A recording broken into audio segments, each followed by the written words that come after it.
Welcome back to the Seven Deadly Sins anime review, episode number 31. Yep. And I did check this, and this is a surprise even for me.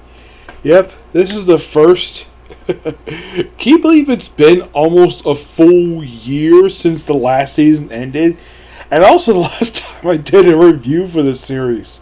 In March of last year, when the pandemic was just starting. Yep. Now, we're finally on to season 4 for the series. Yep, for an anime review series, I started almost 2 years, actually almost 3 years ago, believe it or not. Yes, almost 3 years ago I started this anime review series. Which I just noticed when I looked up to see what was my first review, and yeah. And apparently, this is a few of my videos have basically been like 40 plus, like the third of the most recent one for this one.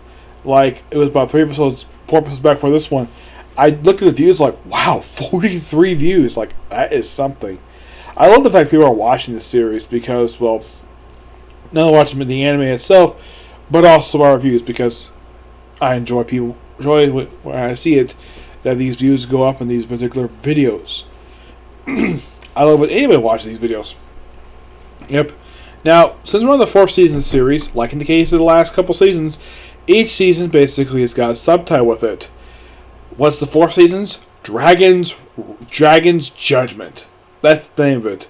Though in the sub, it's Foregone. Yeah, that's the Japanese official translation of the title.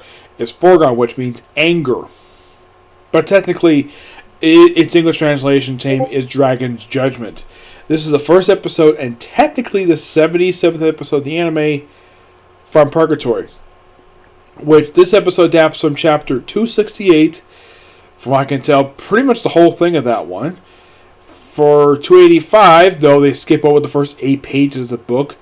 8 pages of the chapter, probably because it deals with the Purgatory stuff, because that deals with toward the end of the Purgatory stuff. So, then you have pretty much the rest of that chapter after they skip over the first 8 pages. And then they go straight to basically also covering chapter 286.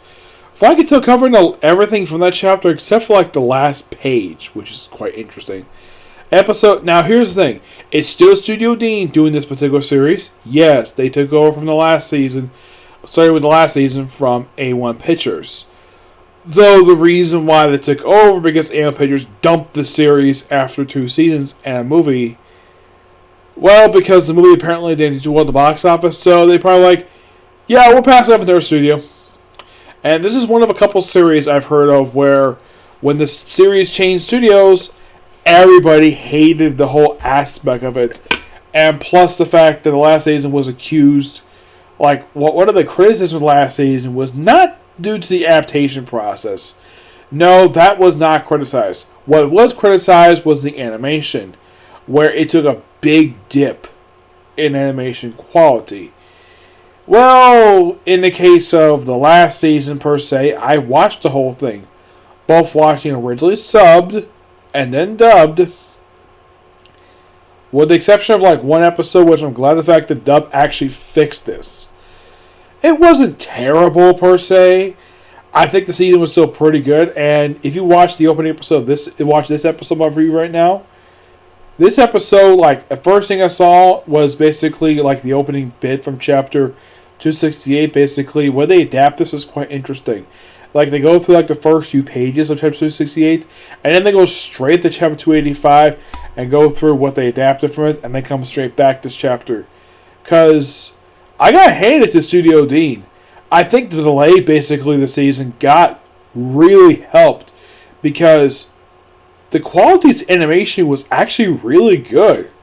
I was surprised to say that. Basically, it started with this weird-looking demon fighting some other demon, and it turns out this demon is actually Bond. Yes, because of stuff in Purgatory, they have him basically where he is going nuts to turn a demon. Also, unlike in the manga, here's the thing. He was, the whole time in this chapter, he was completely naked. In the anime, they actually gave him some clothing. A little bit of clothing, mostly like a pair of pants. Also, his hair is growing out really long, to the point where it's going down to his feet. He's got a long beard. And he mentions that apparently he's been in Purgatory for a long time. Like years or even decades. He just walked about for a bit and basically tried wondering where Meliodas' emotions are. And he says, "Captain, where are you?" And then we cut to seeing Larseal possess Margaret. She's there with Gil Thunder, Henderson. I'm trying to think, who were the other two? It was the other two were Escanor and Merlin. Also, if you're curious though, does the episode pick up exactly where the last season left off? No, it doesn't. Though I at least appreciate the fact that kind of fixed the ending. That was the end of the previous season, because the previous season had it where Esterosa was like banging his fist on the ground, which he was doing a little bit early than he was doing in the chapter, because the adherence of the island he went to. I think in the case of what this season did, I think the people who made the season must have realized though that was a mistake. So for the recap, they'll have him going freaking nuts before he goes to the island. Which I do appreciate in the recap that they fixed that, because that was kind of dumb they changed that. And it's kind of strange though, like you recap with that and you don't bother to go to it at all. Like you probably would think that with a cliffhanger, when coming back almost a year later now, that they would follow up with that. Nope, no they don't. They go straight to basically going to Purgatory, which is probably where a lot of the season is going to be taking place. So, right after the brief bit with Bond, we got to basically Larseal basically leading the expedition to go retrieve Meliodas. She wants to kill Meliodas. Merlin's like, no, we're going to free him. And the thing is, Merlin and Larseal looks like they do not get along with each other at all. But here's the thing. Merlin is older than Larseal.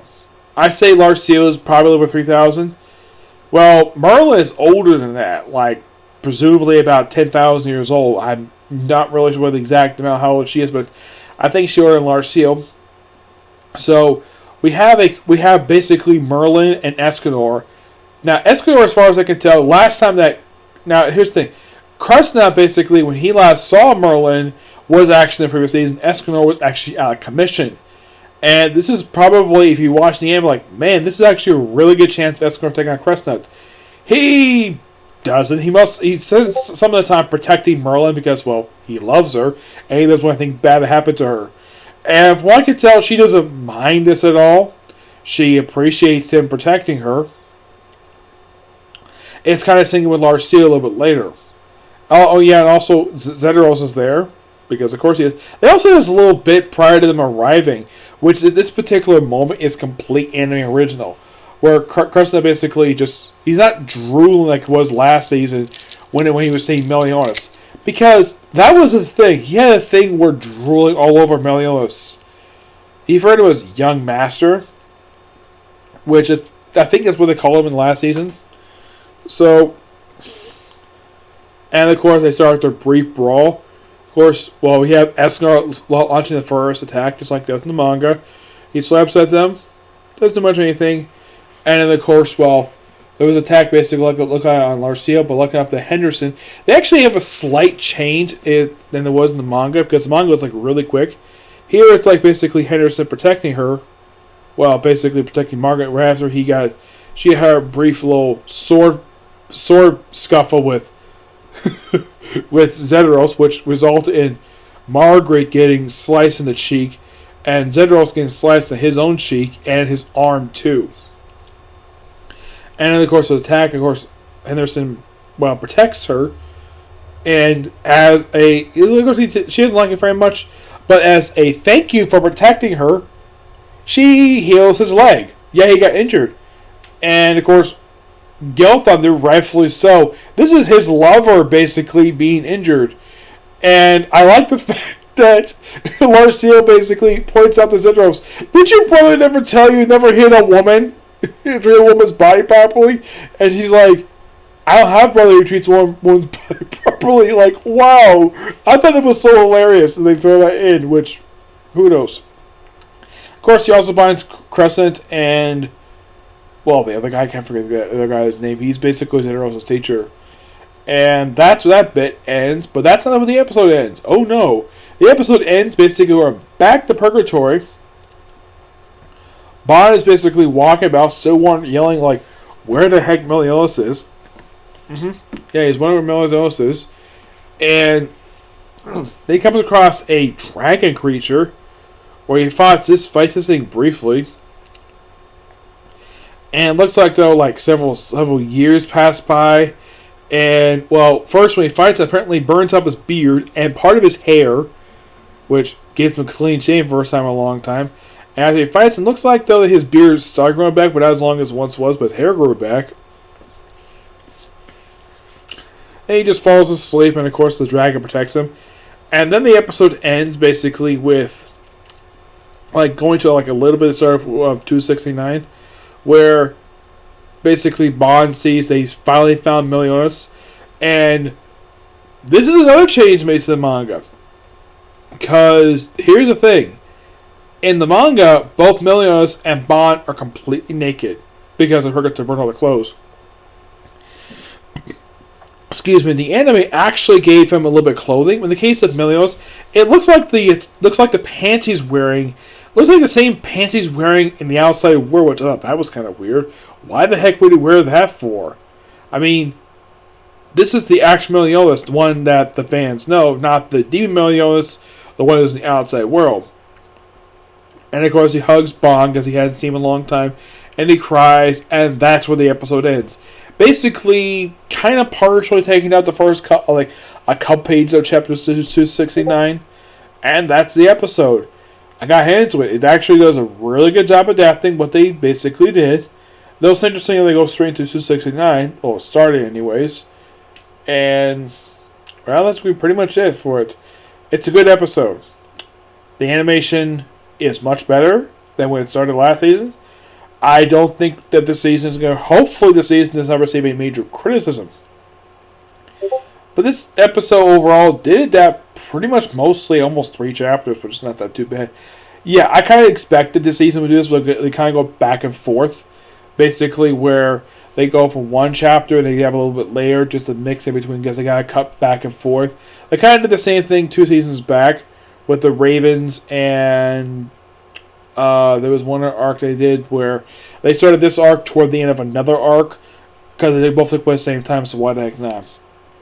I wouldn't be surprised if there's anything with the New Holy War arc, which we're still into that.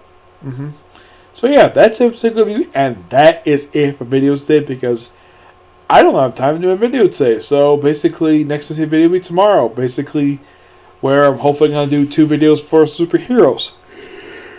Come on that series and potentially set up Chilo Through Darkness. Yep. But until you see the next video, bye.